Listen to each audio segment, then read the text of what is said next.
ce qui m'a intéressé, c'était de montrer pourquoi, puisque enfin, je pars de la question plutôt démocratique et qui m'a amené vers l'écologie et pas le contraire. Donc, je me suis demandé en quoi, finalement, démocratie et écologie, loin d'être antagonistes, pouvaient être jugées complémentaires, pouvaient être présentées dans leur complémentarité, et voir comme finalement deux aspects d'une même réalité, indissociablement. Et en ce sens, on peut partir de toutes sortes de données, de toutes sortes de situations. Merci beaucoup. On peut partir aussi bien disons, de situations écologiques ou d'expériences de l'environnement ou d'expériences interhumaines qui ont trait à la démocratie. Et ce que je voudrais dire, enfin ce que j'ai voulu montrer et ce que je pourrais ici un peu argumenter, c'est la proposition suivante. Je dirais que la démocratie est aux relations interhumaines, ce que l'écologie est à la nature. C'est la même chose. Alors, si on part, disons, de la démocratie ou du vivre ensemble, disons, de formes d'association démocratique ou de formes de vie démocratique, je précise juste là que je parle plus de la démocratie dans des termes culturels que dans des termes juridiques ou institutionnels. C'est comme ça que j'ai abordé les choses. On tombe très rapidement sur une notion que j'ai déjà développée, qui est celle de l'autogouvernement. Et je dirais que dans le gouvernement, il y a nécessairement pluralité. C'est une vieille idée qu'on trouve, etc. C'est-à-dire qu'il n'y a de gouvernement que relativement à une pluralité. Et dans l'autogouvernement, gouverner, c'est tenir le gouvernail. Je prends une métaphore de Platon. Il utilise, par exemple, le capitaine de navire va avoir affaire à une pluralité d'éléments dont l'ensemble forme une espèce d'écosystème. C'est-à-dire que vous avez l'embarcation, le gouvernail, l'équipage, la voile, la direction du vent, la force des vagues, et tous ces éléments qui permettent de mener éventuellement l'embarcation à bon port. Or, ce qui est intéressant, c'est que, un peu comme dans un orchestre, dans une situation d'autogouvernement collectif ou communautaire, plutôt, il faudrait pouvoir dire les choses. On peut aussi penser à l'autogouvernement individuel ou à des autogouvernements à des échelles beaucoup plus grandes. Mais disons, dans ce cas-là, d'une part, on pourrait décrypter l'exemple en termes d'écosystème. Justement, il n'y a pas de hiérarchie. C'est-à-dire que chaque élément joue son rôle. D'autre part, il n'y a pas de relation de pouvoir. C'est-à-dire que le gouvernement est dissocié de la domination, en fait. C'est-à-dire que on ne va pas dominer les vagues, mais on va, d'une certaine façon, un peu comme dans les arts martiaux, accueillir la force de la vague pour en faire un auxiliaire de la navigation et pas son ennemi. Et donc, il n'y a pas de domination, il n'y a pas d'extirpation, il n'y a pas de refoulement. Et le gouvernement devient presque disons une situation un peu pas à l'état pur, en quelque sorte, qui gère des puissances plus que des pouvoirs, en fait, qui organise, qui fait se coaliser des puissances entre elles plus que des pouvoirs. Et donc, je vais très rapidement, mais donc il y a cette pluralité non hiérarchique, dissociée finalement de rapports de domination, qui par ailleurs finalement peut tout à fait s'inscrire dans disons dans des rapports d'égalité non identitaires, mais d'égalité plurielle, c'est-à-dire que chaque élément joue son rôle. Et là, on va tomber sur aussi des systèmes de gouvernement qui ont existé notamment sous la plume de Thomas Jefferson, qui voyait justement dans les gouvernements non pas des entités qui s'affrontent et se limitent les unes les autres, mais des entités, des éléments, des dispositifs parfois institutionnels ou auto-gouvernés, qui pu être locaux ou au contraire fédéraux, mais qui s'imbriquent les uns dans les autres, mais de manière à ne pas empêcher l'exercice de leur puissance mutuellement. Et c'est intéressant ce qu'il appelle la gradation des pouvoirs dans une société donnée. C'est bien que finalement, il y a une compétence, si vous voulez, à chaque échelle. Évidemment, la vague a sa compétence, si on peut parler, on peut s'exprimer d'une manière anthropocentrique. Le matelot a sa compétence, celui qui tient la barre a sa compétence, etc., etc. Donc, il y a des compétences différentes et c'est vraiment l'orchestration de ces compétences, en quelque sorte, qui assure la réussite de l'entreprise. Donc, égalité, une égalité de ce type aussi, une égalité qui n'est pas fondée sur le fait que chaque élément, chaque entité aurait la même chose, droit à la même chose, droit au même traitement ou devrait exercer la même fonction. Au contraire. Si j'en viens maintenant à... Je regarde là. Il y a, disons, d'un point de vue écologique, un couple, je saute à un autre couple de notions, plus je sors de l'autogouvernement pour arriver à la notion de niche, ou plus exactement de l'association entre les niches et les corridors, qui me semble, les niches écologiques et les corridors écologiques, qui me semblent être aussi des bonnes manières de parler de la démocratie et de montrer la congruence finalement entre des modes de vie démocratiques et des modes de vie écologiques. Pourquoi la notion de niche d'abord? Alors évidemment, une niche est relative à la position d'un vivant dans un milieu. Ce qui est intéressant déjà dans la notion de niche, c'est que aussi elle peut s'appliquer à des échelles extrêmement différentes. Par exemple,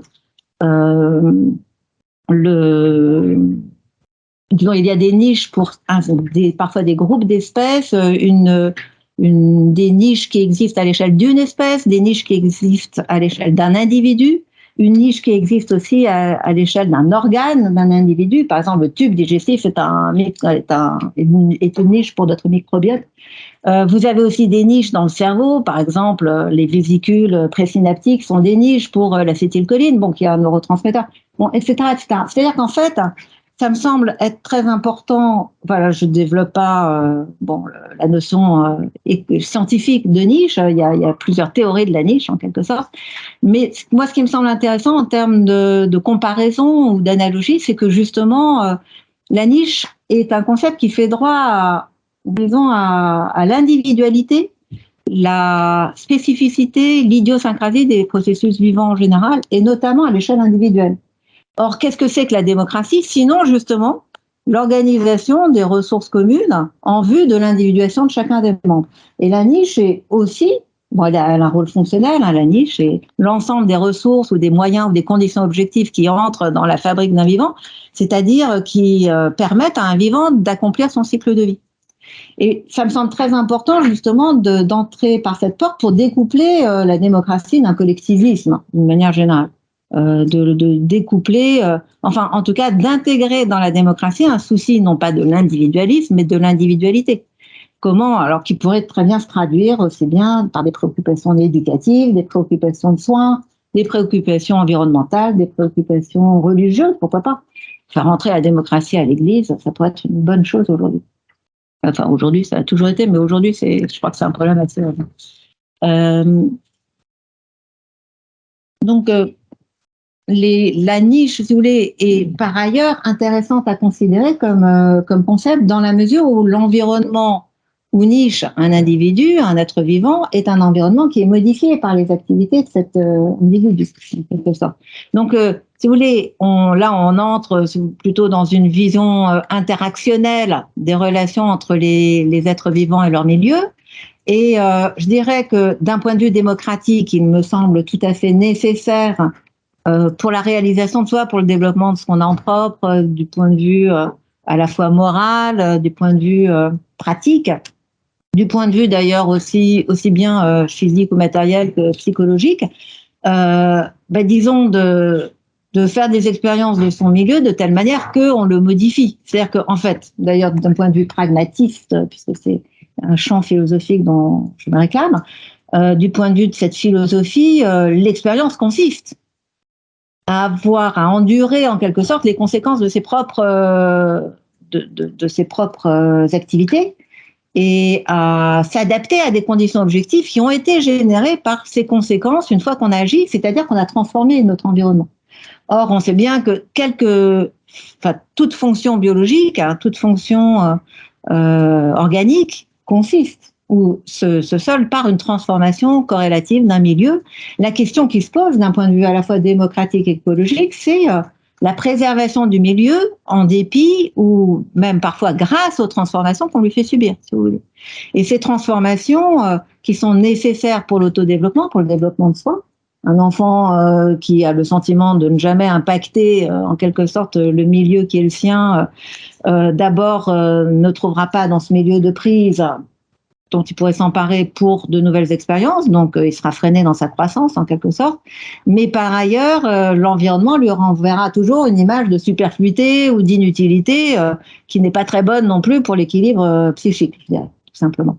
Donc c'est important qu'on laisse des traces en quelque sorte là où on passe, et en même temps, quelles sont les traces que nous pouvons laisser ou les modifications que nous pouvons apporter à notre milieu qui soient à la fois constitutives de notre individualité sans aller jusqu'à détruire l'environnement qui est le nôtre. Au contraire, à la limite, dans l'idéal, en le dotant de tremplins, de prises, de ressources, de biens, de valeurs qui soient propices à la démultiplication, à la pluralisation des expériences de soi-même et d'autrui.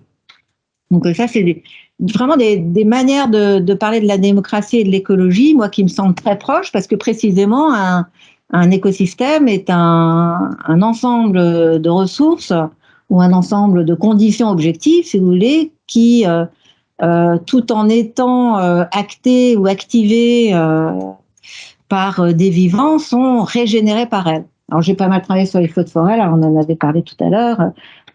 Justement, ce qui est intéressant, c'est de voir comment une communauté peut prendre soin de la forêt de manière à la rendre plus résistante aux feux de forêt. Et qu'il y a ici des coopérations, justement, qui sont à la fois écosystémiques et démocratiques. Si vous envoyez un expert, par exemple, qui va... Alors, moi, personnellement, je fais une grosse différence entre l'expert et le scientifique ou le savant. L'expert, c'est un intermédiaire, c'est une expertise, elle est institutionnalisée dans les années 1920, et c'est un sachant qui n'est pas nécessairement à la paillasse, en général, qui n'est pas du tout d'ailleurs, et qui va servir d'intermédiaire entre le gouvernement et l'opinion publique ignorante et versatile. En gros, c'est comme ça qu'on va penser l'expertise. Et justement, disons, si on dit, voilà, le problème du feu de forêt, c'est un problème d'experts, les paysans, les touristes, les riverains, les animaux, les chimistes, les géologues, taisez-vous et laissez-moi faire, on va à la catastrophe, si vous voulez. Et ce qui est intéressant, c'est que justement, je pense que disons, la question des feux de forêt extrêmes qu'on connaît aujourd'hui ne peut être réglée que dans la mesure où on va feuilleter, faire se rencontrer, combiner des compétences extrêmement différentes, parce que du point de vue écologique, le phénomène du feu, du méga-feu, qu'on appelle aujourd'hui méga-feu, c'est un phénomène total, si vous voulez. Un phénomène qui est lié aussi, je pense, à la dissolution ou à des passerelles entre nos différentes compétences et nos différents savoirs. Autrement dit, si on veut parler dans un langage économiste, ou je pense à Amartya Sen, je vais parler de capacité, en fait. C'est ça, c'est toujours la question des équilibres entre les capacités d'individuation dans un milieu donné et ce qui suppose de penser des relations d'interaction entre le milieu ou l'environnement, si vous voulez, et puis l'individualité de chaque chose. Après, bon, il y a la question des... Est-ce que j'ai peut-être fait 4 minutes. Hein 4 minutes. J'ai encore 4 minutes. Donc, il y a la question des corridors. Je vous prends quelques images, des passages, parce qu'évidemment, on n'est pas enfermé dans des niches. Hein. Les niches sont accompagnées, c'est un peu comme une place publique démocratique. Là, parce que faire un livre sur les places publiques en me demandant finalement quel serait le design d'une place vraiment vouée à défendre ou accompagner des modes de vie démocratiques, ce qui est absolument pas le cas des places politiques qu'on connaît, en tout cas en France. Ici, vous avez des places du marché, mais c'est un peu différent. Mais bon, en tout cas, voilà, une place, disons, qui correspond bien aux valeurs et aux pratiques démocratiques. C'est une place qui est à la fois assez retirée, qui est un peu comme votre grand place, qui est à l'abri, qui est disjonctive par rapport au reste du tissu urbain, mais en même temps par laquelle on accède en plein d'endroits. Et de fait, j'avais compté, il y a une douzaine d'accès à la Grand Place. C'est assez important. Mais ça, voilà, en fait, c'est cette relation, si vous voulez, entre ce qui est ouvert et ce qui est fermé, ce qui est, disons, ce qui forme justement un écosystème et les débouchés de cet écosystème qui permet aussi de combiner disons une pensée démocratique, une pensée écologique, En particulier, pensons aux migrations, par exemple. Les migrations d'animaux, donc il y a énormément d'animaux qui migrent. Bon, il y a beaucoup de gens qui migrent aussi. Vous avez des migrations à très petite échelle, par exemple travail, habitat, maison, des migrations touristiques, etc. Les animaux, bon, il y a énormément d'insectes qui migrent, des cétacés, des poissons, des mammifères, etc. Donc, en fait, je crois qu'il y a vraiment des milliers d'espèces qui migrent. Alors, il y a aussi les transhumances, hein. Par exemple, les éléphants ne sont pas des animaux migrateurs, mais c'est des animaux qui font des espèces de parcours saisonniers qui sont quand même assez considérables. Et donc, disons, on a en démocratie, je dirais, aussi des interrogations sur les passages, sur la. Je veux dire que ce qui est important ici, c'est de sortir de l'alternative ou disons de l'opposition qui nous a été beaucoup actionnée, en particulier grâce à une certaine popularisation de l'anthropologie entre nomades et sédentaires. Mais en fait, c'est pas comme ça que ça se joue. On n'a pas à choisir. Il n'y a pas les nomades contre le sédentaire. D'ailleurs, d'un point de vue paléontologique, c'est pas ce qui s'est passé du tout, ou archéologique. Et en réalité, il y a des tas de peuples qui sont à la fois nomades et sédentaires. Il y a des tas de périodes où on était les deux, suivant les périodes de l'année, etc. Donc, en finir avec cette opposition, on n'est pas à choisir entre être enraciné en un lieu dans sa niche ou être nomade et voyageur perpétuel à la surface de la Terre, si vous voulez.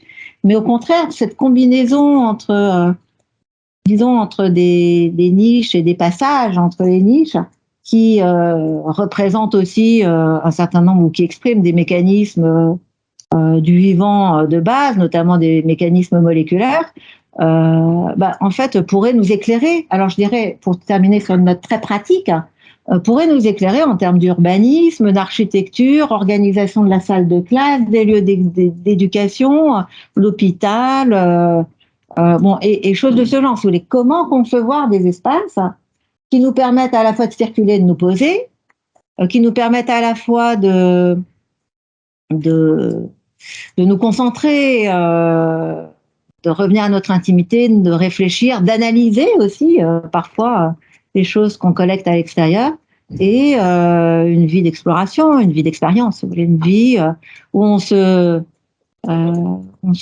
soumet, même voire on désire le choc de l'expérience nouvelle. Donc voilà comment j'ai pu aborder ces relations. Merci beaucoup. Merci aussi d'avoir tenu dans les temps. Donc, merci beaucoup. Une conception de la démocratie comme culture, si j'ai bien compris. Et puis maintenant, on va écouter Pierre André. Il me semble que les politiques climatiques, elles posent un problème démocratique exceptionnel dans la mesure où elles concernent un démos, un peuple, qui est d'une étendue spatiale et temporelle vraiment inédite.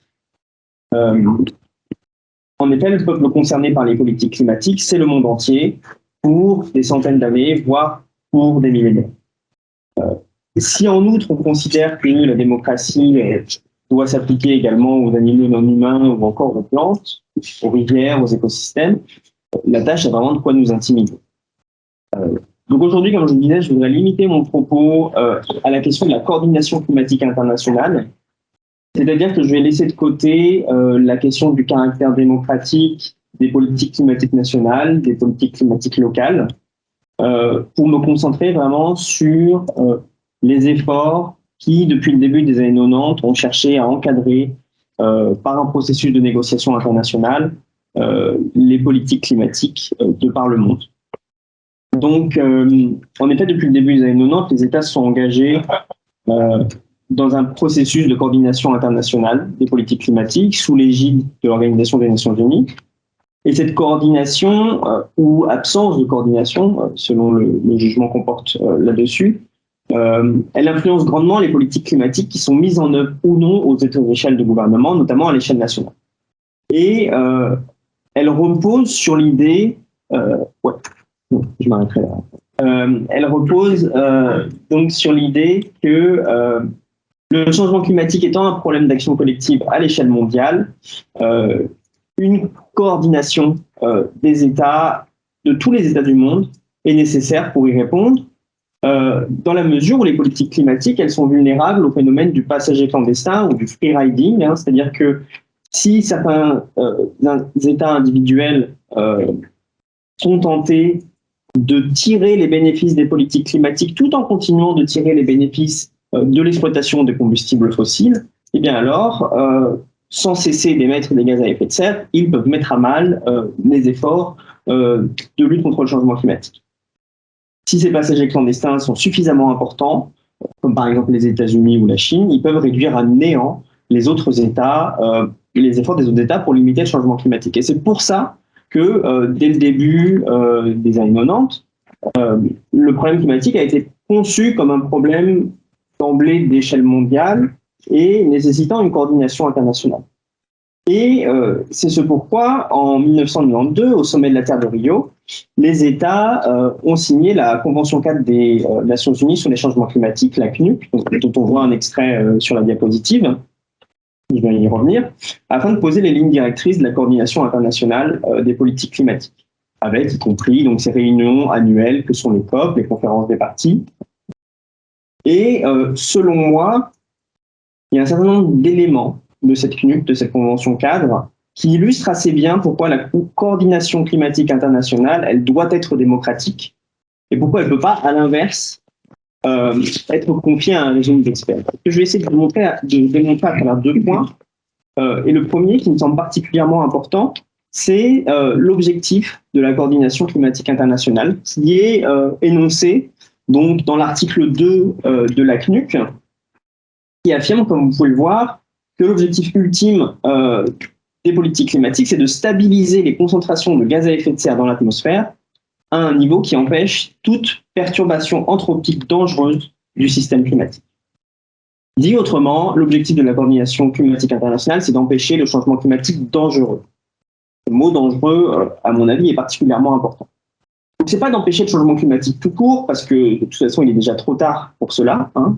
Je rappelle donc qu'on a déjà passé 1 degré de réchauffement par rapport à l'ère pré-industrielle. C'est de savoir, donc d'empêcher un changement climatique dangereux. Mais du coup, se pose la question de savoir où placer le curseur. Qu'est-ce que c'est qu'un changement climatique dangereux? Est-ce que c'est un réchauffement de 1,5 degré, 2 degrés, 3 degrés, 4 degrés par rapport à l'ère pré-industrielle? Pour répondre à cette question, on pourrait tenter de voir là un problème scientifique et on pourrait attendre d'un groupe d'experts, par exemple le GIEC, le groupe d'experts intergouvernemental sur l'évolution du climat, qui y répondent. Toutefois, ce n'est pas la mission du GIEC, et donc on va voir ça sur la slide suivante. Ouais, il manque une partie, si tu fais une autre fois la flèche peut-être. Appuie sur la flèche. Là. Voilà. Donc, ce n'est pas la mission du GIEC. Le GIEC, il produit une évaluation de l'état des connaissances relatives au changement climatique, une évaluation qui est essentielle pour informer les décisions politiques. C'est pourquoi d'ailleurs chaque rapport d'évaluation du GIEC commence par un résumé à l'intention des décideurs. Mais le GIEC ne définit pas quel est le bon objectif à suivre, ni même ne prescrit d'instruments politiques pour y parvenir. Le GIEC, comme on peut le voir sur la diapositive, il va décrire notamment différents scénarios de réchauffement planétaire, correspondant à diverses trajectoires d'émissions de gaz à effet de serre, correspondant également à différents états du monde et différents profils et types de risques. Mais ce n'est pas son rôle, et je ne crois pas que ce serait souhaitable, que des experts arbitrent entre ces différents scénarios. Et je crois qu'il y a une bonne raison pour cela, qui est que la question de savoir si ce qu'est un changement climatique dangereux, c'est fondamentalement une question normative. Ça suppose de résoudre toute une série de questions qui ne sont pas des questions empiriques, telles que qu'est-ce qu'on veut protéger? Est-ce qu'il s'agit de protéger l'économie? Est-ce qu'il s'agit de protéger le bien-être agrégé? Est-ce qu'il s'agit de protéger les droits humains fondamentaux? Est-ce qu'il s'agit de protéger les écosystèmes? Également, quel est le niveau de risque qu'on est prêt à accepter, supposant que le risque zéro n'existe pas, quel est le niveau de risque que la société est prête à accepter, et aussi, surtout, à quel prix? Quel prix on est prêt à payer pour lutter contre le changement climatique, pour réduire ces risques-là? Et en fait, toutes ces questions-là, elles montrent bien que la définition de ce que c'est qu'un changement climatique dangereux, ce n'est pas une définition purement scientifique. Elle ne résulte pas d'un travail purement empirique. Et donc la question de savoir si on préfère ces scénarios rouges avec des forts niveaux d'émissions et qui nous amènent vers un monde entre 4 et 6 degrés de réchauffement.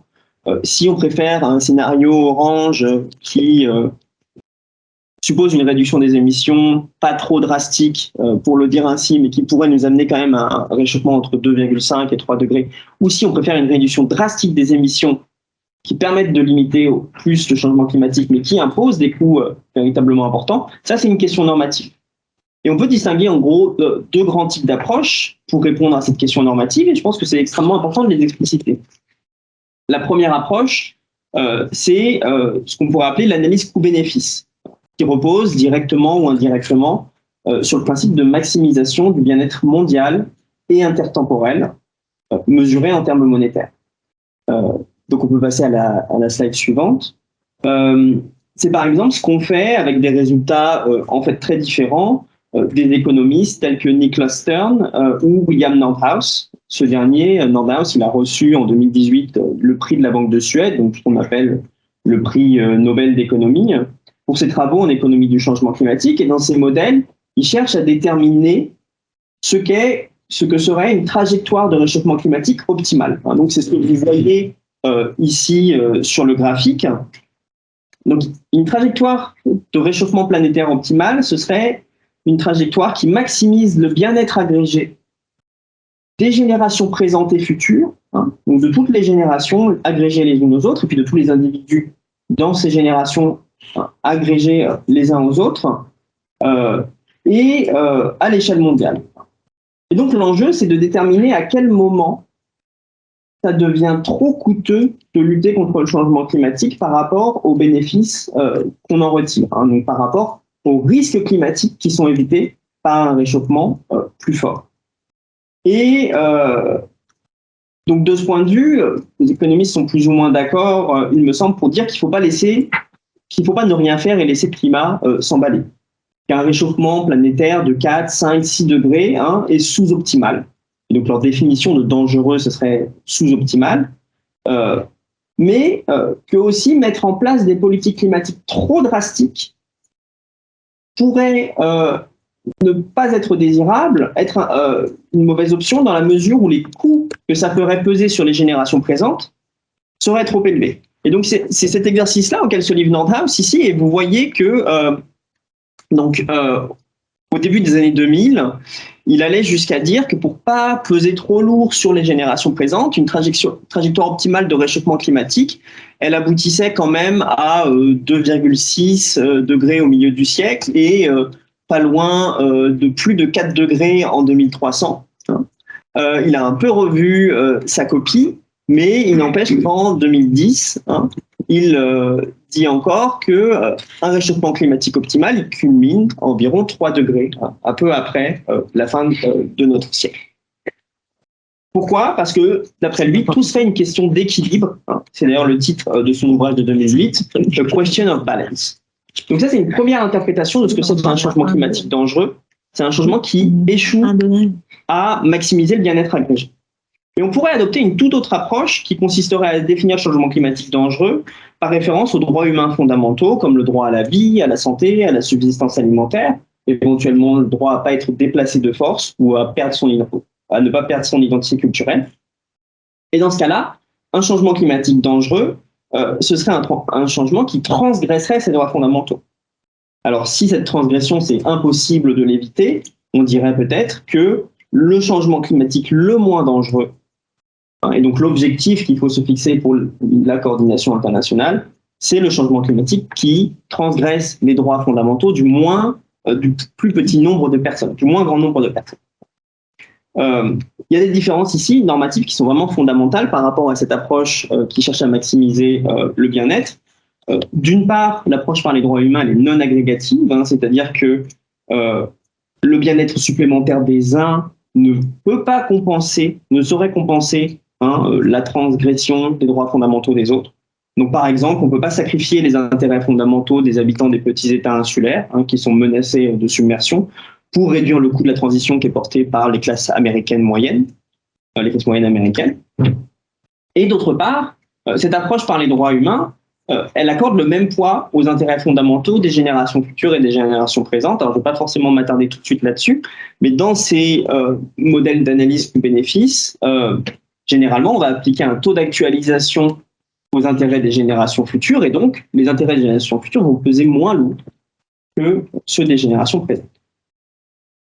Ce que je veux montrer par là, en fait, c'est que l'existence de ces hypothèses normatives, selon moi, elle montre qu'il est désirable que la définition de l'objectif des politiques climatiques soit le résultat d'une discussion normative. Parce que ni les scientifiques du climat, ni les économistes ne peuvent prétendre au monopole de la connaissance en ce domaine. Et alors on pourrait certes penser aux philosophes et aux spécialistes d'éthique, hein, qui sont certes des experts dans ces questions normatives, dans ces questions éthiques, mais ils ne sont pas pour autant dépourvus ni d'intérêt personnel, ni de biais, et c'est pourquoi leur rôle doit être, à mon avis, seulement d'éclairer le débat public en décortiquant ces hypothèses normatives, en décortiquant les arguments éthiques qu'il y a derrière là, mais ils ne doivent pas être des philosophes froids. 3 minutes. Ça marche. Donc je vais passer à la slide suivante, je vais accélérer un petit peu. Donc une autre question normative évidente qui se pose face au texte de la CNUC, elle concerne l'article 3, et le principe bien connu des responsabilités communes mais différenciées. Donc la CNUC nous dit qu'il incombe aux parties de préserver le système climatique dans l'intérêt des générations présentes et futures sur la base de l'équité et en fonction de leurs responsabilités communes mais différenciées et de leurs capacités respectives.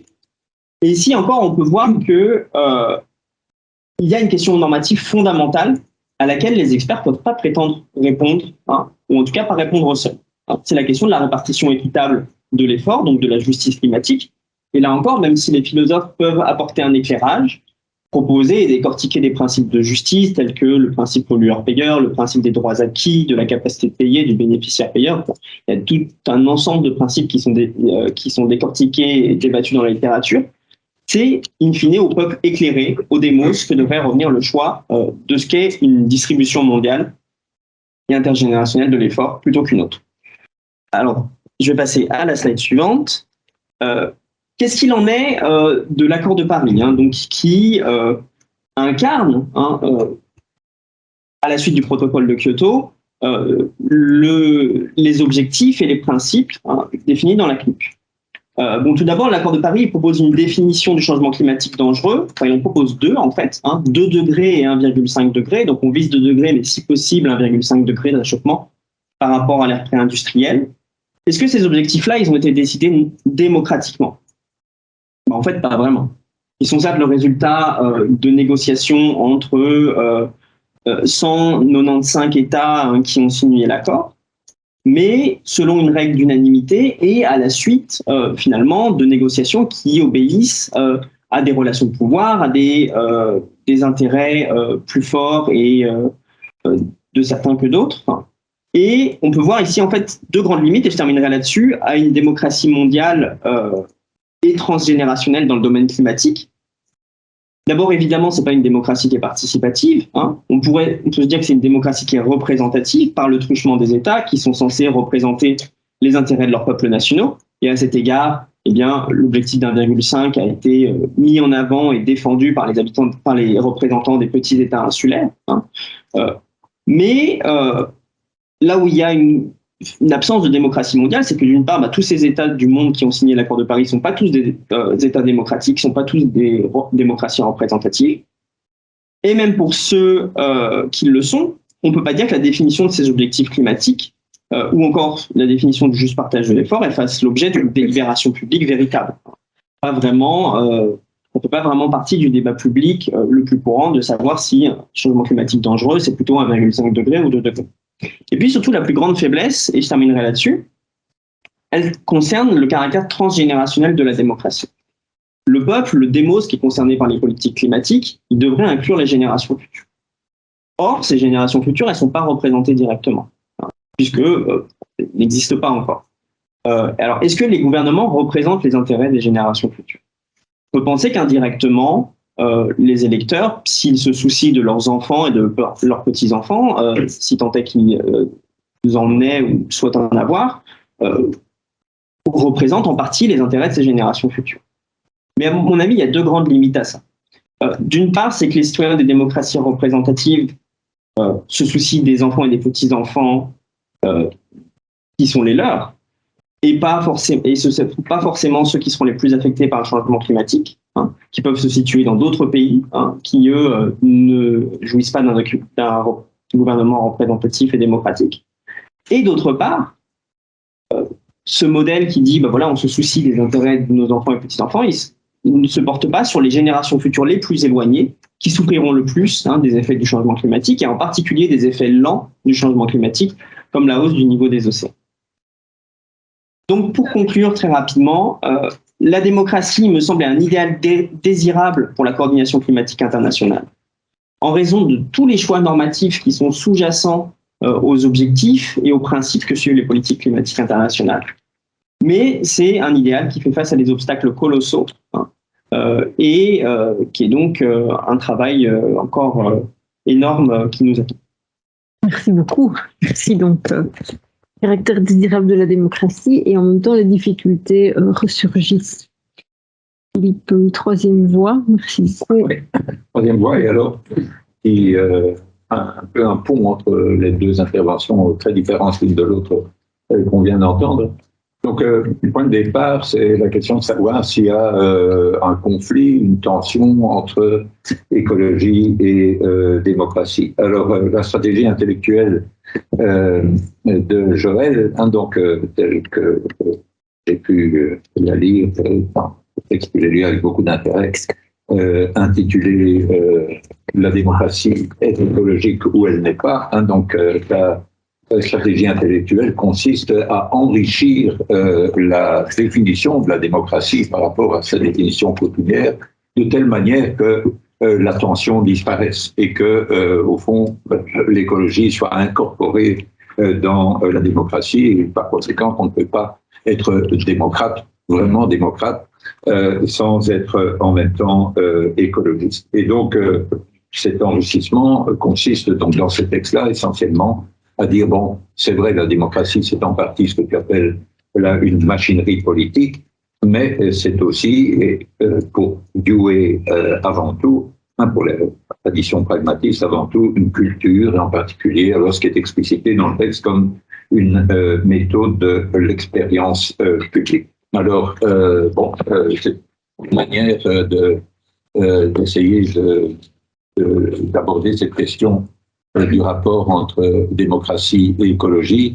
Moi, j'ai tendance à opter plutôt pour des concepts maigres. Et donc, en l'occurrence, en disant, est-ce qu'il y a, si on définit simplement la démocratie comme une procédure de décision collective qui incorpore quelque chose comme des votations libres, pas nécessairement des élections, parce qu'il peut y avoir de la démocratie directe, mais en tout cas des votations libres, quelque chose comme le suffrage universel et quelque chose comme une règle de majorité. Donc, si c'est ça, un fonctionnement démocratique, est-ce qu'il y a, oui ou non, une tension entre ça et puis les considérations écologiques? Alors, je vais prendre deux exemples et le second, le plus massif, c'est aussi celui que Pierre vient de prendre, le changement climatique, où il y a effectivement, à mes yeux, des problèmes spécifiques auxquels tu fais d'ailleurs allusion à la fin de ton texte. Mais je prends d'abord un autre exemple pour montrer là où il y a une tension et au fond une approche pas éloignée de la tienne peut permettre une réconciliation.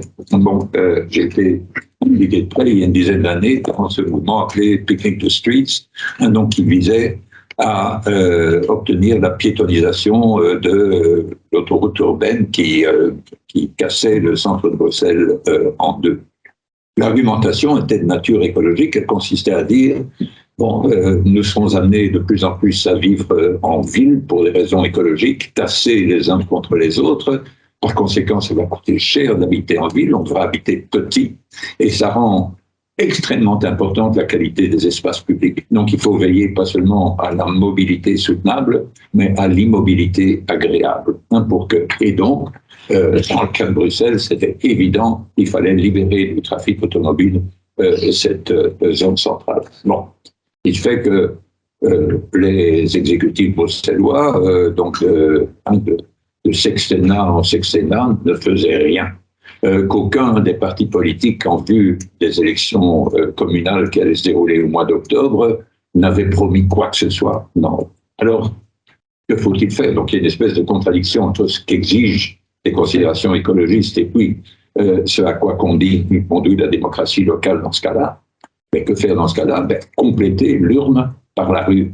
Et donc, on a eu une action de désobéissance civile. Donc, on a dit, eh bien, puis ça ne se fait pas, on va aller s'asseoir, pique-niquer au milieu devant le bâtiment de la Bourse et bloquer le boulevard Anspach gentiment, donc, tous les dimanches, en semaine,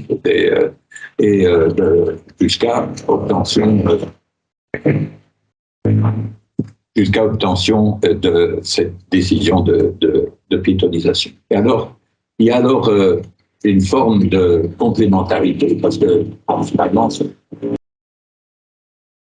une question d'aménagement de l'espace public, donc il faut que les autorités démocratiquement mandatées prennent une décision à un certain moment, mais elles ne le feront que si elles se sentent suffisamment soutenues. À un certain moment, il faut des politiques qui aient le courage de prendre des décisions qui vont conduire à des tas de recours juridiques, des lobbies de la part des personnes les plus directement affectées, juste titre, les commerçants qui vont subir des travaux pendant des années, les riverains, le détournement de voitures, les rues adjacentes, etc., qui vont attraper des tas d'insultes dans les médias sociaux.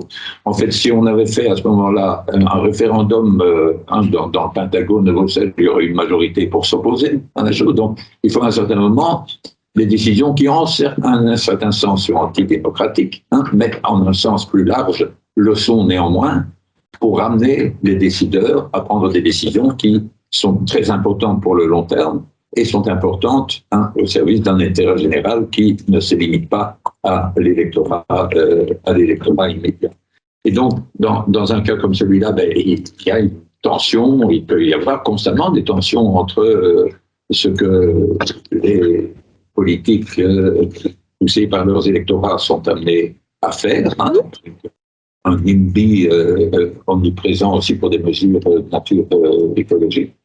Et puis, il y a une tension entre ça et puis des exigences écologiques qui doivent prendre en compte le long terme. Mais dans le cas, je prends cet exemple-là parce que j'ai été amené à le suivre de près, mais il y en a des tas d'autres. Dans ce cas-là, à condition de ne pas comprendre la démocratie d'une manière trop étroite, donc en disant, bon, il n'y a pas seulement la démocratie électorale, mais la société civile, les mouvements bottom-up, les manifs, bon, tout ça, ça a aussi son rôle à jouer.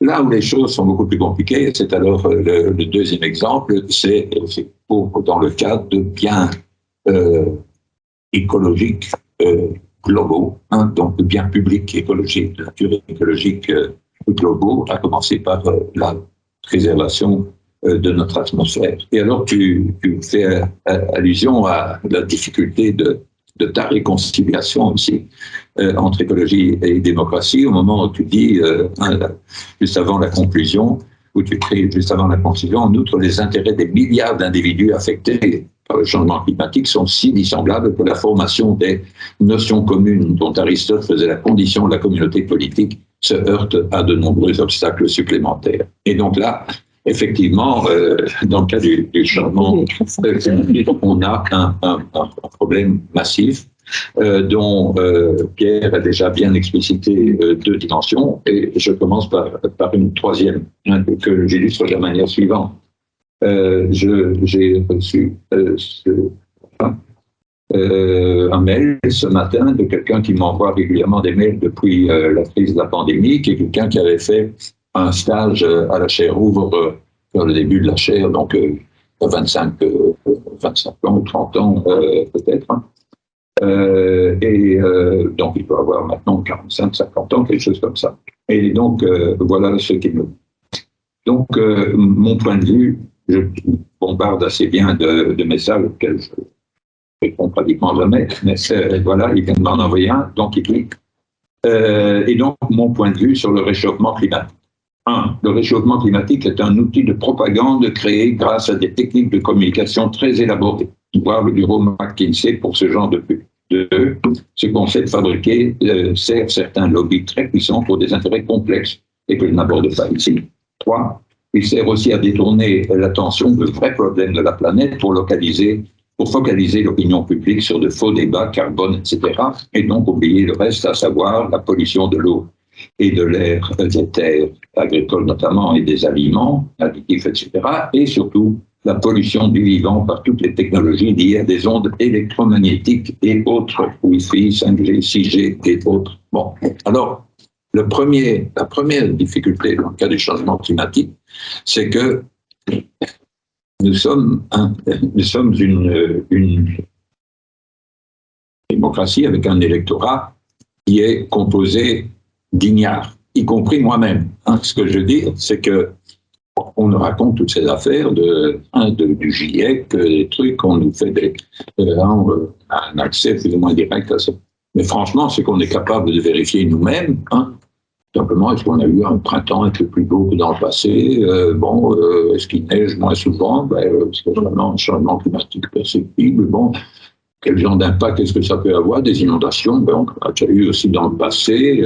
Quel est le rapport, etc. Donc, première chose, c'est que vraiment, dans le cas du changement climatique, et c'est très différent de la démocratie locale dont je parlais tout à l'heure, on peut voir immédiatement les impacts sur la qualité de l'air, etc., on peut les vérifier.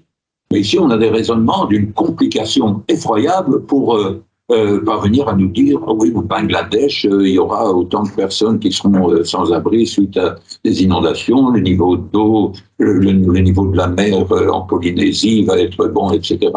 Il y aura 600 millions de secrétaire général de l'ONU qui disait 600 millions de personnes déplacées en Afrique dans la décennie qui vient en raison du manque d'eau. » Bon, alors, est-ce qu'il faut croire tout ça?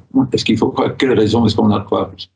On a besoin d'une immense foi, d'une incroyable foi dans la science, dans le fait qu'il y a des experts, donc ils sont supposés sans intérêt, etc., contrairement à ce qui est affirmé ici, sans tel et tel lobby qui sont là pour dire la vérité. Une vérité extrêmement complexe qu'on n'est pas du tout en mesure de vérifier. Donc, c'est franchement, pas fondamentalement différent des explications au fait qu'on croit qu'effectivement c'est la Terre qui tourne autour du Soleil et pas l'inverse, alors que quand même il y a une évidence qui a parcouru tous des centaines de milliers d'années d'Homo sapiens, qui fait qu'aujourd'hui encore on dit que c'est le Soleil qui se lève le matin et qui se couche le soir. Donc très plausible en fait d'après notre propre.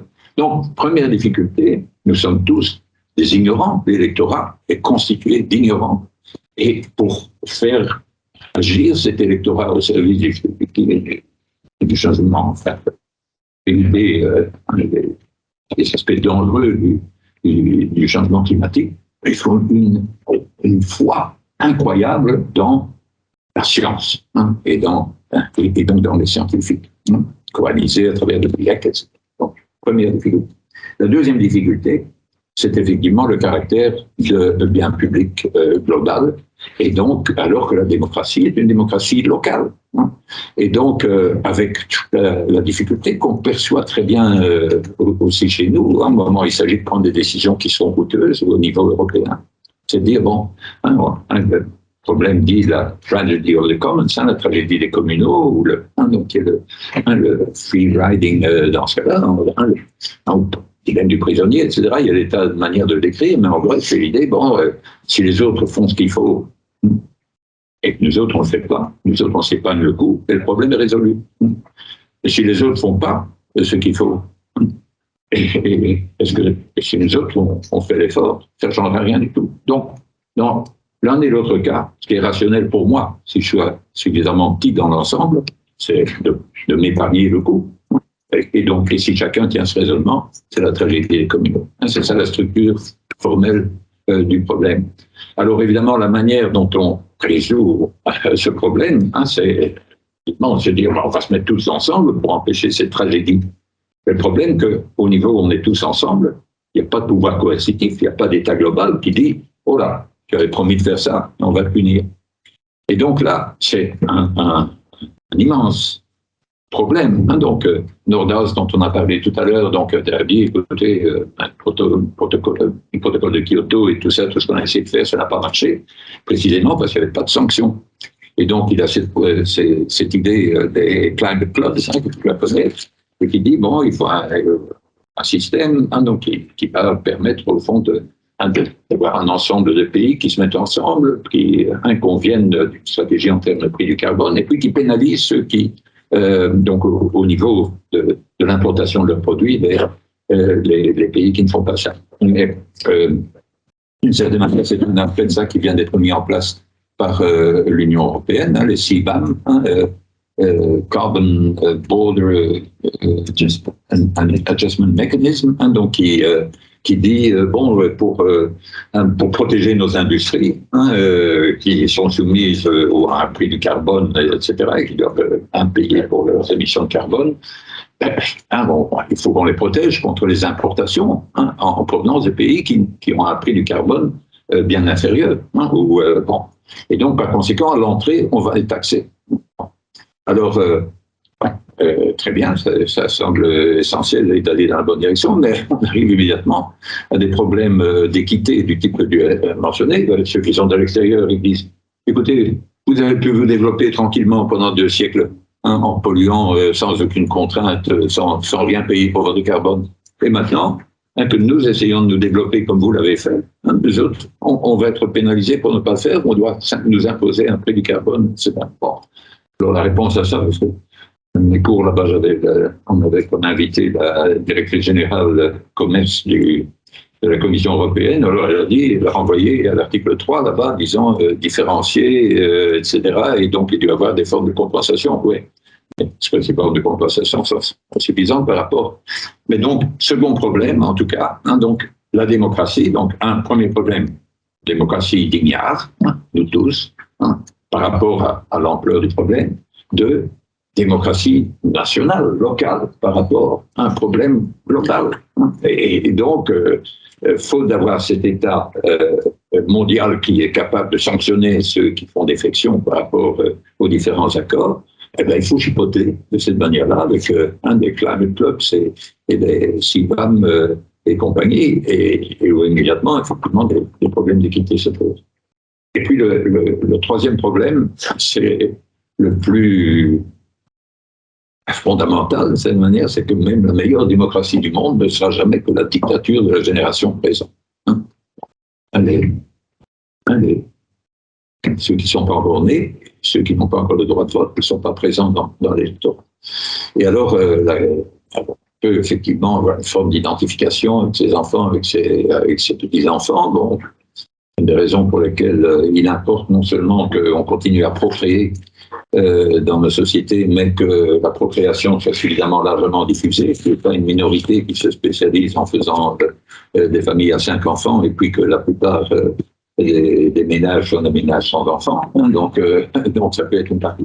Mais il faut là, et donc je m'arrête ici, aussi se demander comment est-ce qu'il y a moyen de réformer, ajuster notre machinerie politique de telle manière que ce problème soit mieux abordé. Et donc il y a, alors c'est une question sur laquelle il y a déjà beaucoup de gens qui réfléchissent, y compris notre collègue Axel Gossry. Et donc, par exemple, il y a quelqu'un qui s'appelle Sarah Birch, de King's College Londres, qui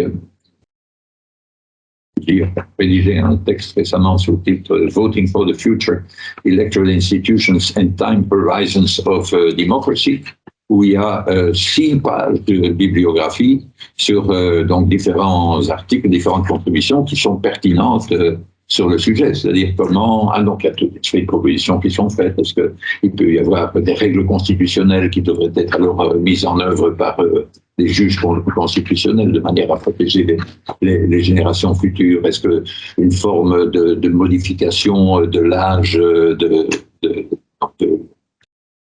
du droit de vote et d'éligibilité, est-ce que ça peut faire une différence? Est-ce que des assemblées de citoyens, des assemblées délibératives peuvent faire une différence? Alors il y a un certain nombre de données empiriques aussi sur les effets respectifs de ces différents changements, mais là encore, on doit expérimenter, bricoler, etc.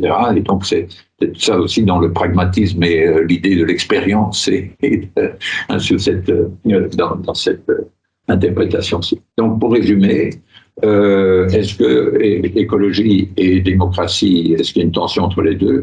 Oui, souvent, il peut y avoir une tension entre les deux. Et cette tension est amoindrie si on se dit que la démocratie, c'est pas seulement l'urne, mais c'est aussi la rue, hein, par des gens qui sont suffisamment motivés, y compris sur les questions climatiques, pour dire bon, au-delà de ce que l'électorat va préférer dans son intérêt personnel, il y a des choses à prendre en compte. Donc, il y a un complément apporté par la rue à l'urne, mais dans le cas du changement climatique, mais aussi d'autres biens publics globaux, hein, comme la pollution des mers par le plastique, il y a une série d'autres questions. Et là, on se heurte vraiment à la combinaison de ces trois obstacles, l'effet cumulatif de ces trois obstacles. Et c'est pas garanti qu'on en sortira. Donc, que la démocratie, tout ce qu'elle a de bon, est suffisante pour nous donner l'espoir de résoudre, répondre d'une manière adéquate à ce défi. Merci beaucoup Philippe. On applaudit une première fois, puis on applaudit pas encore. Merci pour vos trois interventions. On devrait peut-être dû commencer dans l'autre sens, parce qu'en fait, vous avez davantage parlé des blocages, et puis je le dis, ça nous donnait davantage d'espoir. Mais bon, voilà, on a pris les choses dans ce sens-là. Effectivement, les tensions et les blocages, on les a bien compris. J'ai l'impression qu'on les vit, en fait, depuis plus d'un demi-siècle. Et donc, l'idée de ce séminaire, c'était quand même peut-être d'essayer de voir comment avancer, ne serait-ce qu'un peu. Donc, voilà. Philippe, si j'ai bien compris, tu proposes une voie un peu mixte avec la rue plus les institutions, tout en réformant les institutions, la tuyauterie institutionnelle de la démocratie représentative, mais en ayant vraiment des forces qui viennent de la rue et qui peuvent alors engager des avancées. Est-ce que vous voulez vous répondre les uns aux autres? Peut-être Joël, puisque tu parles en premier. Ouais, merci de toutes ces interventions, effectivement, qui sont assez complémentaires finalement. Disons que dans les propositions que je fais, il n'y a pas de tentative de minimiser les problèmes auxquels on se heurte, mais mon point de départ, c'est quand même de dire que, d'une part, les systèmes démocratiques, qu'il s'agisse d'ailleurs de formes de vie, de mentalité d'un côté ou de système gouvernemental, sont quand même les plus susceptibles d'adresser la crise écologique. Parce que les autres régimes, il ne faut pas du tout y compter. Donc, soit ça sera la démocratie qui fera face à l'écologie, soit il n'y aura pas du tout d'écologie. Ça, c'est clairement les pays autoritaires, despotiques, fascistes, ne sont pas du tout des pays écologiques et dont les mesures écologiques sont totalement absentes. Hein. Je crois que quand même, il y a aussi un parallèle entre... La Chine, on ne peut pas dire que la Chine ne fait rien. Si, la Chine n'a rien fait, sauf sous la pression de la rue, justement. Mais ça, c'est très bien documenté par Blondiot et la Convention sur le climat, dans un document que j'ai pas sous les yeux, mais que je pourrais vous citer. En fait, c'est un mensonge de la Chine d'avoir dit nous avons agi en faveur du climat en prenant des mesures fortes contre l'opinion, parce qu'en réalité, ils ont suivi une opinion qu'ils ont en même temps écrasée. Ça, c'était quelque chose de très, très violent qui s'est passé assez récemment, et qui continue de se passer. Donc, oui, en fait, il n'y a aucun exemple de pays despotique ou autoritaire ou qui nie les droits de l'homme et qui soit doté d'une politique écologique. En fait, il n'y a pas d'exemple. Empiriquement, historiquement, il n'y en a pas. Donc, c'est assez intéressant de voir aussi le niveau de prédation des pays fascistes ou des pays totalitaires sur l'environnement. On peut penser à l'Union soviétique, à la Chine, bien sûr, qui ont été dans une compétition. Ils n'ont pas été aussi. C'est vrai, mais aussi. Mais en tout cas, pas dans les mêmes proportions en ce qui concerne leur propre territoire. Bon, voilà. Donc ça, c'est un point. Mais je pense que puis bon, peut-être de toute façon, les États-Unis n'ont pas non plus des modèles de démocratie absolue. Hein. Voilà. Bon. C'est peut-être ce qu'il y a d'antidémocratique. Enfin, Ford, par exemple. Hein. Si on peut penser au Fordisme, c'était quand même un grand admirateur du totalitarisme et de Hitler. Donc, il y a aussi des forces aux États-Unis qui sont profondément dangereuses aujourd'hui, y compris pour la démocratie, et qui se moquent entièrement de l'environnement et qui clament, on peut penser, bon, il y a plein de mouvances, hein, surarmées qui plus est, très riches, voilà, qui sont climato-sceptiques. Pensez à QAnon, enfin des choses comme ça, c'est assez monstrueux. Donc, bon, ça c'est une première chose, je ne veux pas parler trop longtemps.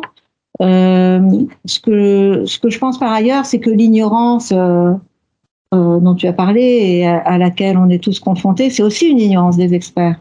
Enfin, je veux dire que, comme le disent aussi bien les spécialistes de neurobiologie, du sous-sol ou de l'espace, si peut-être on connaît 2% du fonctionnement de notre monde, c'est bien le maximum. Donc aujourd'hui, je sais pas, par exemple, à peu près 98% du fonctionnement du cerveau qui est inconnu.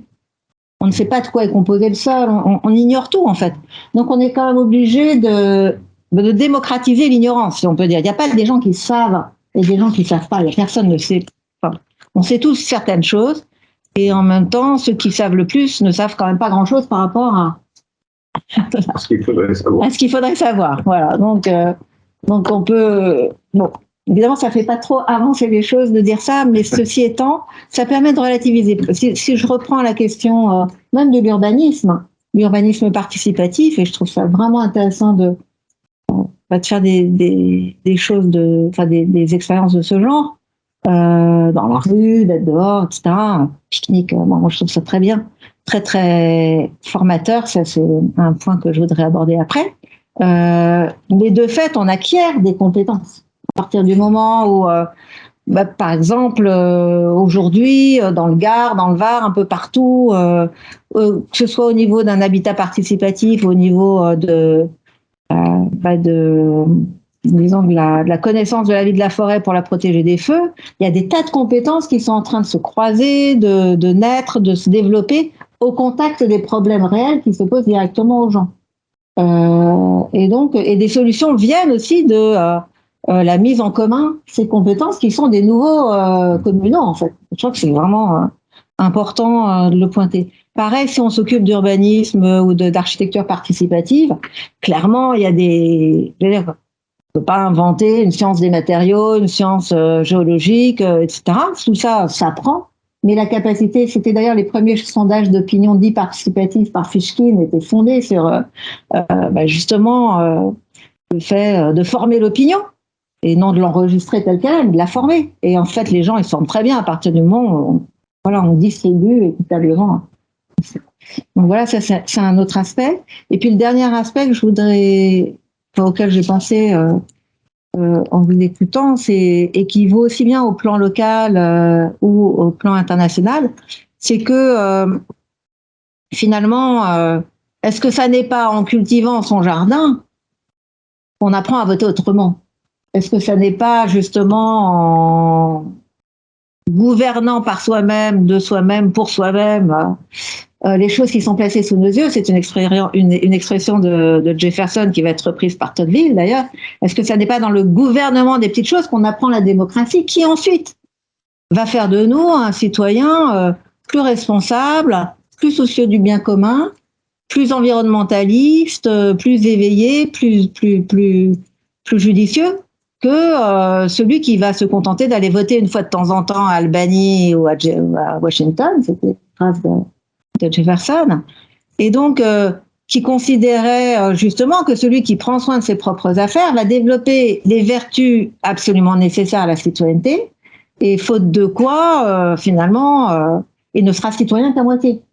Donc je pense qu'effectivement, si on parle aujourd'hui au niveau international, voire national, de l'écologie, c'est bien parce qu'il y a des gens qui, bottom-up, sur le terrain, ont identifié des problèmes, qu'ils ont ensuite fait fédérer avec d'autres diagnostics, et que c'est justement cette science de l'opinion, enfin d'une opinion qui est éclairée par toutes sortes de moyens, qui fait ensuite pression sur les gouvernants pour que ceux-ci qui sont dans des logiques de pouvoir continuent d'aller dans le sens du courant, tout simplement, puisque comme on sait depuis toujours, un gouvernant qui va à contre-courant de l'opinion, il ne tient pas fort longtemps, il tombe. Je crois que la responsabilité est aussi dans le camp des citoyens.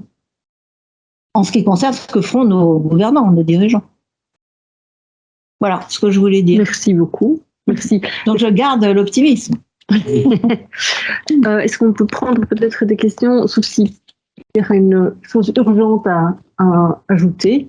Moi, c'est peut-être petit, très rapidement. Ouais, je voudrais juste réagir à ce que tu as dit, Philippe, concernant l'enjeu du savoir scientifique par rapport à la démocratie. Et je pense que c'est un diagnostic très juste. La spécialisation du savoir, de l'immense majorité du peuple n'est pas climatologue et ne peut pas prétendre bien comprendre le fonctionnement du climat de la même manière qu'on ne peut pas prétendre tous bien comprendre le fonctionnement du cerveau ou des trous noirs. Et néanmoins, donc, je pense, c'est un peu ce que j'essaie de mettre en avant dans ma présentation, mais j'aurais dû ajouter ce point-là. Je pense qu'il faut distinguer le savoir empirique, d'un côté, comment fonctionne le climat, et de l'autre, et quels sont les risques que c'est pas le changement climatique, et de l'autre, les présupposés normatifs qui viennent souvent se mêler à l'expertise scientifique, mais qui, pour le coup, sont pas l'objet d'un savoir empirique. Donc, ce que je cherche à montrer, ça veut dire quoi dangereux? Dangereux, le danger, c'est pas la même chose que le risque. Et ensuite, donc, tu t'as parlé de foi en la science, et c'est vrai que je suis assez d'accord que malheureusement, on ne peut pas, comme à l'époque de Galilée, regarder dans une lunette astronomique et comprendre avec quelques morceaux d'explication comment fonctionne le climat de la même manière qu'on pourrait peut-être plus ou moins comprendre l'héliocentrisme de cette manière. Je dirais peut-être que ce qu'il faut chercher à avoir, c'est la foi en les institutions scientifiques et que peut-être là-dessus, il y a des raisons, des arguments qui sont susceptibles d'être comprises par le plus grand nombre et qui touchent au caractère sain ou non des institutions scientifiques. Et j'ai l'impression qu'il y a un gros travail. Moi, j'essayais de le faire un peu quand j'étais professeur de philosophie en lycée en France, mais expliquer qu'est-ce que c'est qu'une revue à comité de lecture et comment est-ce que ça marche, la relecture par les pairs, en double anonyme, etc. Et voilà pourquoi un article qui est publié dans un journal scientifique, c'est pas du tout la même chose que ce que vous pouvez lire sur Internet, dans n'importe quel blog. Comment fonctionnent aussi les groupes d'experts. Donc, c'est pas tout à fait la même chose que le scientifique, l'expert, mais le GIEC, il a un fonctionnement qui laisse d'une certaine probité. Et là-dessus, je crois qu'on peut faire quand même progresser la foi en la science à travers la foi en les institutions. Merci beaucoup. Est-ce qu'il y a des réactions dans la salle? Et puis, je demanderai au web. Oui, Marc. Oui, merci. Une question à propos de votre concept de démocratie, en fait.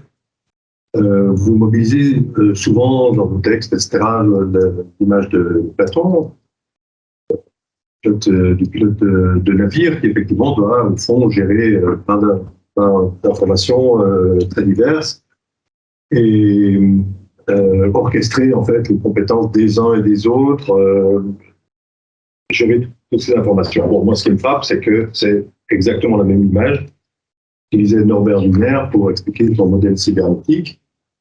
Kubernetes, ça vient de là, et qui a à la fois qui a le mérite cybernétique de fonctionner sans aucune transcendance, on va dire. C'est pure gestion d'informations, rétroaction, feedback, tout ça, sans aucune transcendance. Bon.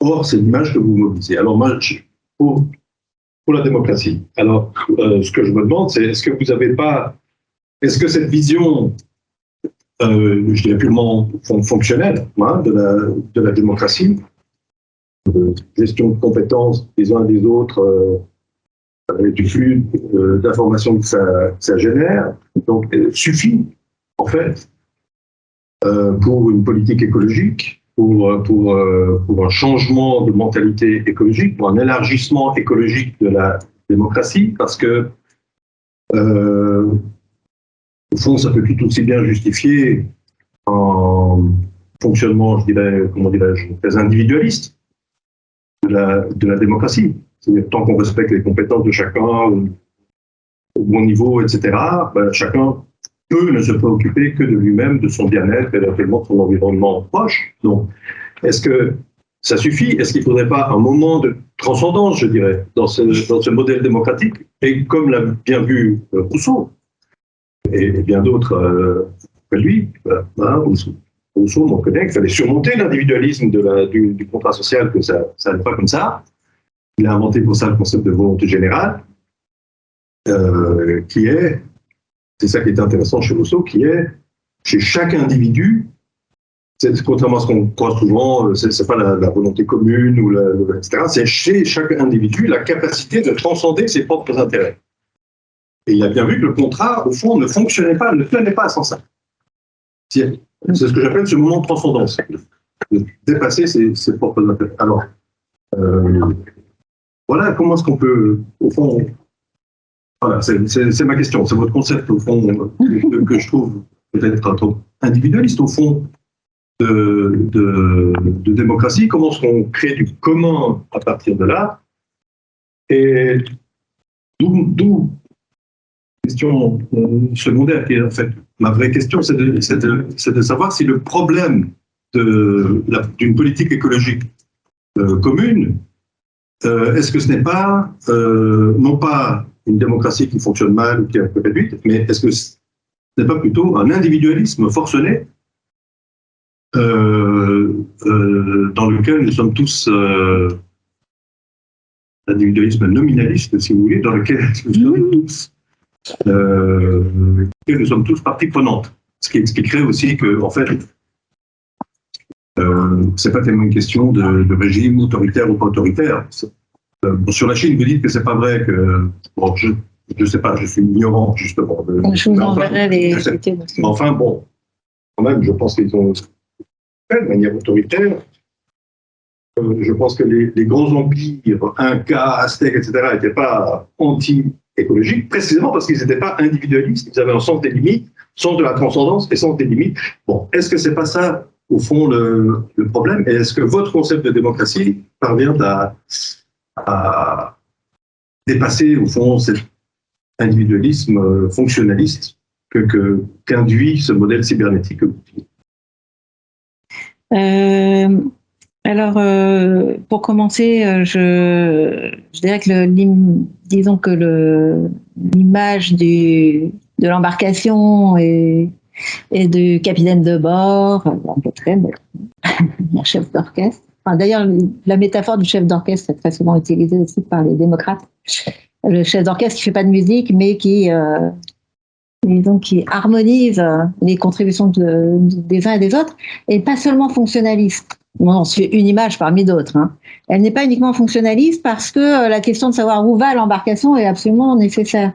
La question de qu'est-ce que la musique par rapport à ce qui serait de la cacophonie, elle est absolument nécessaire aussi à poser. Autrement dit, il ne s'agit pas de gérer des compétences existantes, mais je dirais d'organiser les compétences de chacun de manière au développement d'une compétence commune. Et là, en l'occurrence, il me semble qu'on sort du schéma individualiste et qu'on n'a pas besoin d'une transcendance d'ailleurs pour cela. C'est que effectivement, un orchestre, ça n'est pas la flûte plus le saxophone, plus les 3 violoncelles, plus les altos. Je veux dire, l'orchestre est une situation d'interrelation, de transactions extrêmement fines, qui font intervenir aussi une salle, une acoustique, un public, une tradition, un répertoire, etc., etc. Tout ça rentre. Et donc, dont, disons, la conséquence objective, c'est qu'on entend de la musique. On entend de la musique. Et donc, il me semble qu'il y a dans la musique là, quelque chose qui est de l'ordre d'un saut qualitatif par rapport à l'adjonction de compétences antécédentes, en quelque sorte. Donc, le fait de faire des choses ensemble génère des compétences. Et ces compétences... Si les uns et les autres s'écoutent, hein. Comment? Si les uns et les autres s'écoutent dans l'orchestre. Parce que... bon, c'est ça qui ne peut pas jouer tout seul et puis faire son petit morceau. Non, mais bien sûr qu'ils s'écoutent. Oui, mais c'est ça la transcendance, en fait. C'est nécessaire pour les individus de dépasser leur propre bulle, en quelque sorte. Oui, mais tout à fait. Puisque les interactions vont absolument dans tous les sens, mais ce qui est aussi, bien sûr, suppose de tenir compte de l'environnement dans lequel on se trouve. Et donc, je pense qu'effectivement, dans le pragmatisme, l'idée que l'expérience elle-même est une méthode est assez intéressante, parce que l'expérience est un décentrement par rapport à l'idiosyncrasique, par rapport à l'habitude, par rapport à ce qu'on sait faire, par rapport à ce qu'on sait voir, par rapport au confort de l'environnement bien connu par rapport aussi aux réponses toutes faites à des stimuli récurrents, etc., etc. Donc l'expérience, c'est quelque chose qui nous fait toujours sortir hors de nous, en quelque sorte. Et il n'y a pas d'expérience si, d'une certaine façon, on en reste, en quelque sorte, au stade de l'automatisme, de l'habitude, du bien pensé, du bien connu, du préjugé, de l'opinion toute faite, etc. Il n'y a pas d'expérience.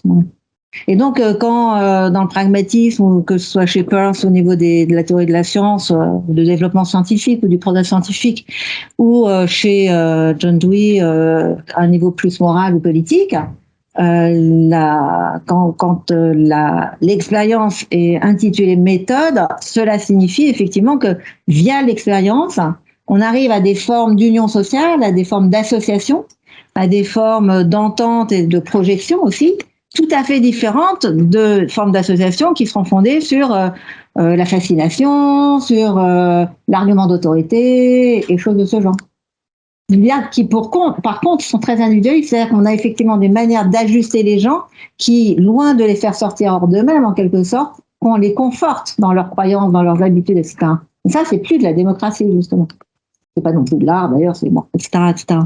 Et donc, je crois que c'est une manière de répondre aussi à votre question de cette façon-là, il me semble. Hein. Et donc, il y a un bon individualisme, un mauvais, comme disait John Dewey. C'est-à-dire que l'individualisme au XVIIIe siècle est un individualisme en réalité qui va s'accompagner d'une floraison d'associations, c'est-à-dire le droit des individus à s'associer. Je ne sais pas de quand date le droit de l'associatif en Belgique, mais pour nous, il date de 1901, c'est quand même relativement récent. On n'a pas le droit de s'associer d'une certaine façon, de fonder des associations qui seront qui vont constituer la société civile. Et donc, cet individualisme-là, eh bien, est ce que John Dewey appelle, enfin, c'est un peu la liberté des modernes, en fait, chez Benjamin Franklin. C'est-à-dire que c'est un individualiste qui a fait ses preuves, au sens où il a libéré les pouvoirs de l'individu à une époque où chacun était placé sous la tutelle d'une autorité quelconque, religieuse, économique, politique, etc. Mais que il faut passer à un autre type d'individualisme dans le cadre, en fait, dans le cadre d'une nécessité d'un dépassement du capitalisme industriel. Bon, là, je l'épilogue pas, enfin, je ne veux pas insister pour pas. Mais effectivement, je pense que la valeur de l'individualité et l'individualisme, évidemment, sont totalement différents. D'où ce texte de John Dewey, moi que j'aime beaucoup, qui s'appelle L'individualisme, l'ancien et le nouveau, qui est un texte de 1930, par là, et qui est qui est une traversée, justement, dans ces questions. Merci beaucoup. Oui. Oui, je voulais remercier tous les intervenants. Mais je voudrais une question pour Mme Mazas. Par rapport à la conception jeffersonienne de la démocratie que vous avez. Par rapport à la conception jeffersonienne de la démocratie que vous avez évoquée. Alors, je ne suis pas tout spécialiste de la question, mais il me semble que cette conception de la démocratie soit aussi liée historiquement à un idéal d'indépendance matérielle, donc de capacité à subvenir soi-même à ses propres besoins par son travail et par son rapport à la nature. Et il me semble aussi que cet autre idéal soit difficilement en adéquation, soit difficilement compatible avec les niveaux d'interdépendance d'interdépendance économique que les sociétés humaines ont, disons, au début du XXIe siècle, à la fin du XXe siècle. Et donc, je me demandais, est-ce que, à votre avis, il s'agit là d'un point aveugle de la conception jeffersonienne de la démocratie qu'un parallèle entre démocratie et écologie pourrait permettre d'éclairer? Ou à votre avis, est-ce qu'il s'agit plutôt d'un aspect qu'il faut réhabiliter dans les buts de réduire les niveaux de complexité et d'interdépendance économiques et peut-être aussi politiques des sociétés contemporaines pour se rapprocher plus de la nature, d'un rapport individuel à la nature. Oui. Moi, je crois que votre deuxième question est la réponse un peu à la première, effectivement. Mais ce qu'il faudrait rappeler d'abord, c'est que Thomas Jefferson voit très bien les deux possibilités. C'est-à-dire que sa défense, effectivement, du paysan indépendant et a pour arrière-plan le risque que cette indépendance-là disparaisse. Et cette indépendance qu'il va trouver chez John Locke, d'ailleurs, hein, je peux reprendre de Locke et de la frugalité lockéenne, en fait, quant à l'occupation du lopin de terre, cette indépendance, il la chérit de tout son cœur, et il va lui opposer justement le latifundisme, la grande plantation, le coton, le tabac, l'école physiocratique française, l'esclavage, bien sûr, la déportation, l'ethnocide qui se profile via un écocide, en fait. Il le voit déjà. Et là, on est en 1820, 1790. Ça, en fait, cette alternative, ce danger, il est déjà objectivé. Il l'est chez Locke, d'ailleurs. Cette idée que on doit développer des manières de cultiver qui, au lieu de prendre la terre, en rendent à l'humanité. Moi, je trouve que c'est des idées, effectivement, qui ne sont pas derrière nous, elles sont devant, aujourd'hui. Et qu'il y a eu un dévoiement complet de la tradition libérale et démocratique. Alors que, je dirais, les pères fondateurs de la démocratie libérale sont très conscients de ces problèmes-là. Donc, de fait, oui, je pense qu'il ne s'agit pas de retour en arrière, il s'agit d'avancer. Et d'avancer, effectivement, on parlait de la ville, comment écologiser le monde ou prendre le virage écologique qu'on doit absolument prendre si on ne se préoccupe pas avant tout de l'indépendance des villes. Et je parle d'indépendance alimentaire, d'indépendance énergétique, d'indépendance en termes de production de matériaux, de recyclage des déchets. Je veux dire, on va être des milliards à vivre en ville. Donc il faut y réfléchir et je trouve que les urbanistes, les architectes, etc. ne vont pas assez vite sur ces questions-là.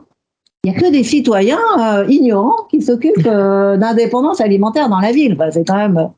bon, il y a quelques architectes qui mettent du verre pour faire joli, mais quand on se balade dans Bruxelles, on est quand même frappé par le fait que les architectes continuent à vouloir signer des œuvres originales qui sont totalement détrimentales par rapport à des questions écologiques. Je pense, le parvis Saint-Gilles est un délire de bétonisation. Enfin, c'est incroyable de faire des choses comme ça en 2023. Enfin bon, je ne veux pas m'énerver, mais il fallait mettre des potagers. Enfin, je sais pas, il fallait mettre des fruitiers, il fallait faire quelque chose. Il faut que les eaux soient absorbées par les sols, que les sols retiennent les eaux. Il y a des risques quand même très forts à Bruxelles en termes climatiques. Donc effectivement, faire des jardins, cultiver ses balcons, faire comme à Todmorden, là, qui est à l'origine des incroyables comestibles. Ils sont à 70% d'indépendance alimentaire quand même dans cette ville. C'était une petite ville au sud de Manchester, à 2 heures de Manchester. Et je ne sais pas si vous connaissez les incroyables comestibles, Incredible Edible, en fait, c'est très rapidement, c'est 3 dames en fait qui sont affolées par le fait que la seule source d'emploi dans leur ville, à savoir une industrie textile, a fermé d'ailleurs, donc tout le monde se retrouve sur le carreau et elles inventent les incroyables comestibles, qui est une espèce d'équilibrage entre des questions politiques, des questions éducatives, des questions économiques et des questions de subsistance en fait. Donc propose que tout le monde se mette à cultiver des plantes comestibles partout où il y a de l'espace disponible, dans des bacs, sur les trottoirs, dans la cour, dans les interstices urbains, etc. Et que par ailleurs, chacun est responsable individuellement de ces plantations, mais les fruits sont pour tout le monde. Donc vous avez dans tous les bacs ou dans tous les lieux incroyables comestibles un petit écriteau qui vous dit pick it up, it's free. Donc c'est pas seulement, c'est comme en Corse là, vous avez une espèce de dissociation entre la terre, l'arbre et le fruit. Et ça c'est très très intéressant de revisiter ces formes de communauté ou de communaux qui ont disparu de notre imaginaire. Même. Donc, et ça s'est répandu un peu partout dans le monde. Je ne sais pas que ça marche partout, il faut quand même des bonnes volontés, mais il se trouve qu'à Todd Modern, ça a donné lieu à toute une nouvelle économie, un essor économique et une indépendance alimentaire très importante. Il n'y a pas que l'alimentation. Oui.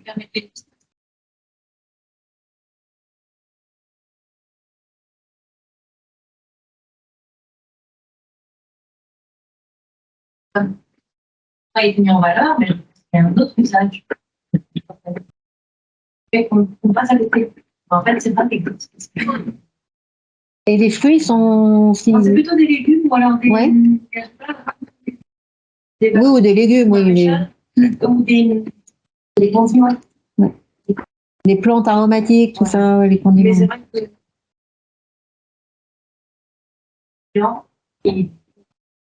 que... Les espaces verts sont pas très nombreux. Les consommations comme utilisées comme un centre de légumes. Oui. Essayer la cannabis. Essayer la cannabis. Oui. Ça participe de l'indépendance. Merci beaucoup. Est-ce qu'il y a d'autres questions dans la salle ou éventuellement sur Teams? Est-ce que sur Teams, si vous avez des questions, vous pouvez lever une petite main jaune. Ah oui, vous voulez intervenir? Pardon. Oui, vous parliez, notamment, vous avez tous fait allusion d'ailleurs à la problématique de les générations ultérieures, quelle voix ont-elles une représentation, etc. Puis que cela, je crois qu'il y a l'énorme question des échelles de temps et des horizons temporels des uns et des autres. On parle souvent de politique qui ne voit pas plus loin que la prochaine élection. Et il n'y a pas que. Les financiers ne sont pas des entrepreneurs. Un entrepreneur peut se soucier du futur, de son activité, de ses procédés. Les financiers, ça a fait scandale récemment, certains experts financiers avaient dit, mais à propos des investissements responsables, mais ce qui arrive cette année n'a pas d'importance pour l'investisseur. L'investisseur, ça des entreprises qui performent et on pense qu'il va dépasser ses billets à temps. Un autre avait dit, mais si Miami est sous 1 mètre d'eau dans un siècle, vous savez, Amsterdam est déjà sous le niveau de la mer et c'est une ville agréable et intéressante. Donc, lorsque ce sont les financiers qui sont au pouvoir, bon, ce qui peut arriver à Miami, à Amsterdam, c'est hors de préoccupation. Que pensez-vous de cette problématique des horizons temporels? Je me souviens de parler de Rémi Brague tout à l'heure. J'avais donc quand Herman Van Rompuy était président du Conseil européen, il avait demandé de rencontrer un certain nombre de penseurs européens. Et l'une des personnes qui était venue est quelqu'un qui s'appelle Rémi Brague et qui avait écrit un livre qui s'appelle La Voix européenne. Je crois que c'est comme ça qu'il a appelé ça, qui est un spécialiste de la pensée médiévale non chrétienne. Bon, assez loin des préoccupations des institutions européennes. Alors, et qui a reçu la chaire Mercier aussi. Pardon? Rémi Brague a aussi occupé la chaire Mercier. Ah, voilà. Et bon, alors, et lui a commencé en disant, donc à Van Rompuy, il a dit, écoutez, monsieur Van Rompuy, monsieur le président, moi, je suis qu'institution européenne, etc., c'est vraiment pas mon truc, je ne pourrais pas vous conseiller là-dessus. Mais il y a une chose, moi, qui m'empêche de dormir, nuit après nuit, c'est le court-termisme de la prise de décision politique. Et moi, je suis un spécialiste du Moyen-Âge. Pour moi, au Moyen-Âge, il y avait des rois qui pensaient à l'avenir et qui voulaient, pour le meilleur et pour le pire, laisser à leurs enfants un royaume qui était plus puissant, plus sain, plus prospère que celui qu'ils avaient reçu de leur papa. Alors il dit, je ne suis pas en train de vous recommander une monarchie, un retour à la monarchie, mais néanmoins, il y a un problème. Et alors, à quoi Van Rompuy a répondu? Il a dit, bon, je veux bien recevoir cette critique de vous, mais quand elle me vient de personnes qui sont dans la finance ou qui sont des chefs d'entreprise qui ont le nez collé sur les résultats du prochain trimestre ou du prochain... alors je leur dis, écoutez, nous autres, on a quand même un horizon plus lointain. Mais ceci dit, ça rejoint la difficulté d'essayer de prolonger cet horizon. Et moi, je trouve qu'en ce qui nous concerne en Europe, donc est vraiment au cœur de ce conflit entre le degré auquel notre fonctionnement est démocratique et le degré auquel notre fonctionnement prend en compte les intérêts des générations futures, il y a le rôle que nous sommes prêts à donner aux institutions européennes, y compris à leur déficit démocratique, parce que les institutions européennes sont souvent critiquées en raison de leur déficit démocratique, mais ce déficit démocratique est un atout pour les questions écologiques. Pourquoi est-ce qu'en Belgique, on est amené à essayer d'avoir une loi climat? Pourquoi est-ce qu'en Flandre, ils sont occupés à s'étriper pour l'instant en raison de des problèmes d'azote et de nitrate? C'est en fait en raison de choses qui leur sont imposées avec des sanctions à partir de la Commission européenne. Et la Commission européenne, on peut dire, bon, la Commission européenne, elle ne fait que mettre en œuvre des décisions qui ont été doublement approuvées par une majorité au Parlement et par une majorité, au moins une majorité qualifiée au niveau du Conseil des ministres. Néanmoins, ils ont une marge de manœuvre suffisante, considérable, et ils sont éloignés des sanctions électorales. Et donc cette perspective à plus long terme, elle est rendue possible en Europe au niveau de nos décisions nationales en raison de contraintes qui sont imposées à l'Europe et qui ne peuvent l'être qu'en raison de la distance plus grande entre les décideurs européens et puis l'électorat. Et donc, moi je crois qu'il faut avoir un bon peu essayer de dire néanmoins la démocratie. Moi je crois qu'il y a un véritable conflit, qu'on ne peut pas être aussi démocratique que possible et aussi actif sur les problématiques écologiques qu'il est nécessaire d'être. Une question de Hervé. Merci Philippe. Une question d'Hervé. Plutôt une réaction.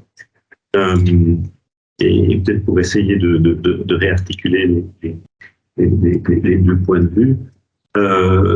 Ces politiques centralisatrices, ces politiques au niveau européen, elles conduisent à produire des décisions qui sont de moins en moins facilement acceptées par l'opinion publique ou par une frange des citoyens. On voit les mouvements des gilets jaunes, on voit les réactions sur la loi sur les retraites en France, et donc qui pourtant sont des lois, des législations, des décisions qui visent à prendre en compte des générations futures dans des registres différents. Et donc, est-ce qu'on n'est pas d'une certaine manière condamné à la démocratie dès lors qu'on voit bien que des politiques qui semblent qui sont mises en place de manière centralisée et autoritaire, même s'il y a des procédures démocratiques derrière, ne sont pas intégrées, ne sont pas acceptées par les citoyens. Et donc, pour qu'elles le soient, il faudrait qu'il y ait cette école de la démocratie, alors, qui n'est pas nécessairement l'école au sens du système scolaire, mais qui est peut-être l'école de la démocratie dont parlait Tocqueville et qui évoquait Joël Zask, c'est-à-dire la démocratie au niveau local, au niveau des rapports de proximité, qui permet à des citoyens de prendre une distance par rapport à leur propre intérêt particulier, immédiat, et oui, peuvent être confrontés à des points de vue différents du leur.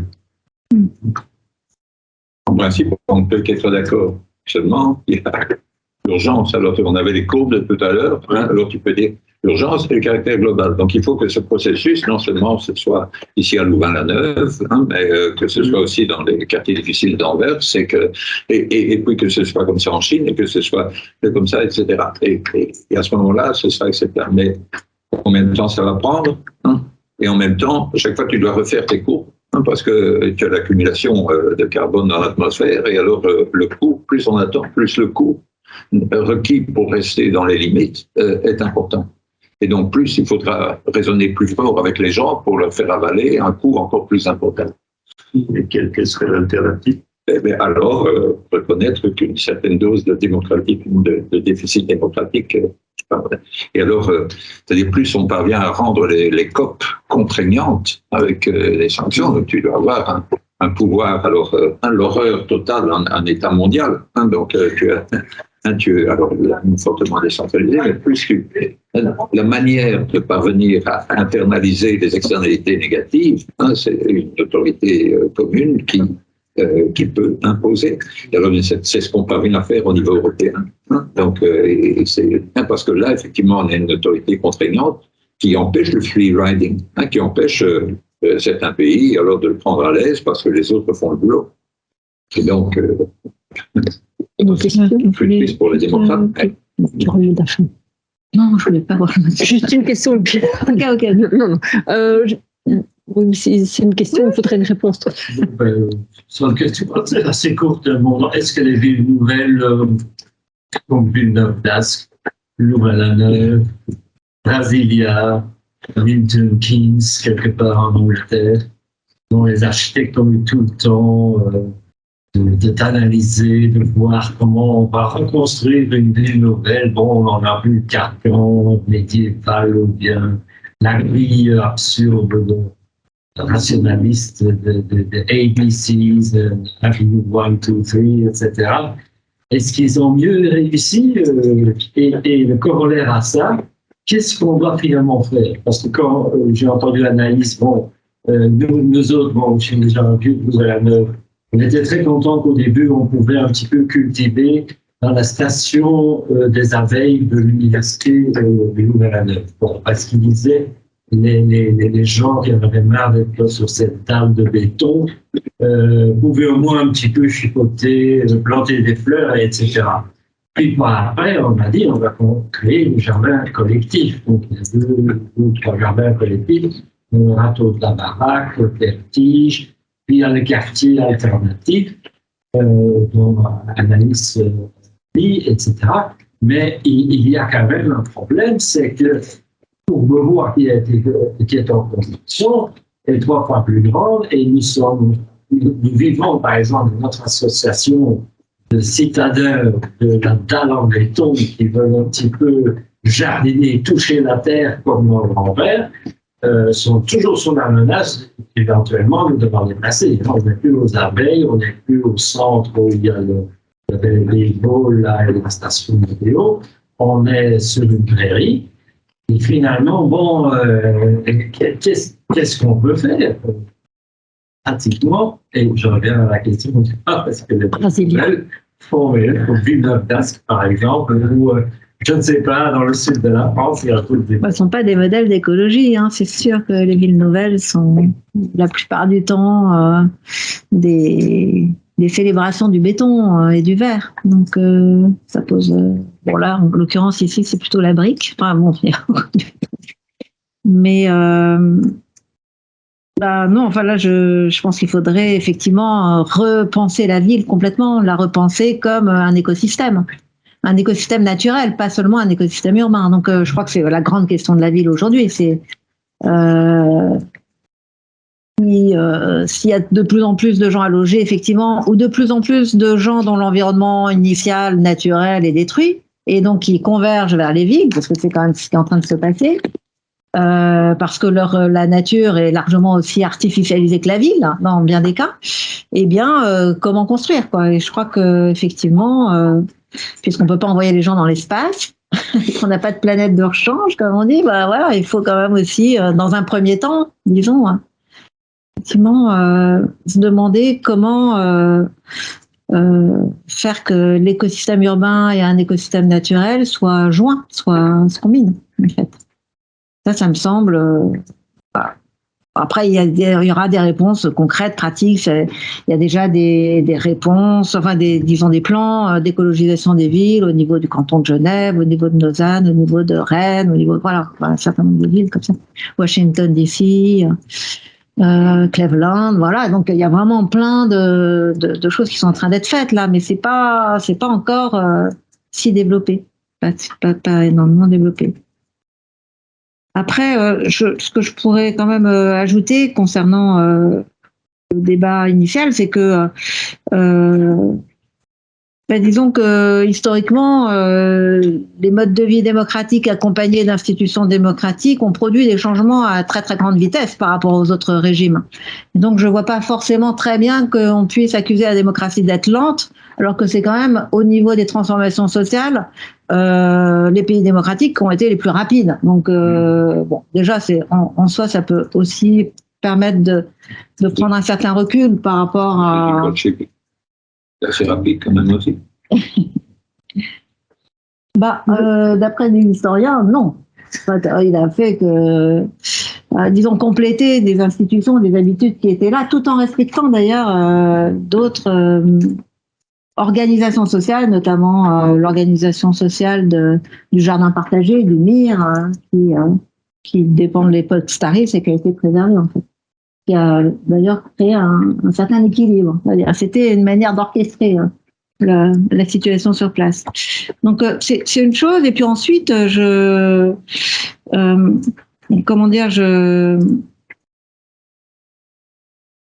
j'aurais tendance aussi à penser que disons que les institutions qui prennent des mesures parfois documentées comme étant coercitives, autoritaires, impopulaires, etc.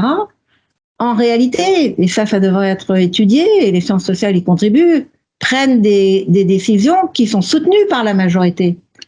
Par exemple, une majorité des Européens veulent une alimentation saine et s'opposent aux grands groupes de l'agro-industrie dont ils ont bien conscience qu'ils empoisonnent à la fois leur sang et la terre, leur corps et la terre. Donc, quand on voit une grande manif, comme il y a eu avant-hier, de tracteurs tous plus gros les uns que les autres, qui ont dû d'ailleurs émettre une quantité de gaz à effet de serre hallucinante dans Bruxelles, qui ont défilé par centaines en plein cœur de la ville, on se dit, mais où est l'impopularité, si vous voulez, en fait, où est la majorité, où est la minorité dans cette affaire-là? Et on sait bien, au plan agricole, que disons, les mouvements de surface sont des mouvements qui dépendent de lobbies ultra puissants. Par exemple, là, quand il s'est agi en France d'interdire les glyphosates dans les champs de betteraves, on dit « Oh, les pauvres cultivateurs !» Alors, ils ont joué cette carte. Ils ont dit « Nous, on va mourir, on n'aura plus rien, on n'aura plus de revenus, on va perdre nos betteraves. » Mais les betteraviers, c'est d'immenses capitalistes qui ont aussi le maïs, qui ont le soja, qui ont le colza, etc. etc. Donc, c'est des... Enfin, il faut aussi analyser la part du mensonge dans les politiques actuelles, et notamment dans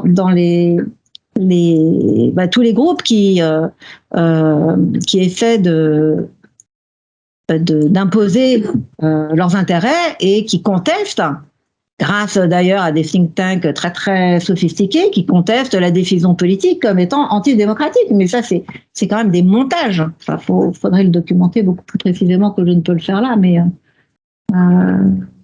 voilà. Voilà. Je pense qu'en fait, on est arrivé au bout du temps que nous avions décidé de consacrer à cette question. C'est évidemment loin d'être une question réglée, donc je peux vous inviter à la suite des leçons de Joël Zask dans l'immédiat, et puis pour la suite, n'hésitez pas à nous faire des propositions, même si vous voulez organiser des séminaires du GRIS. D'abord, je voulais remercier nos 3 intervenants, puis le public.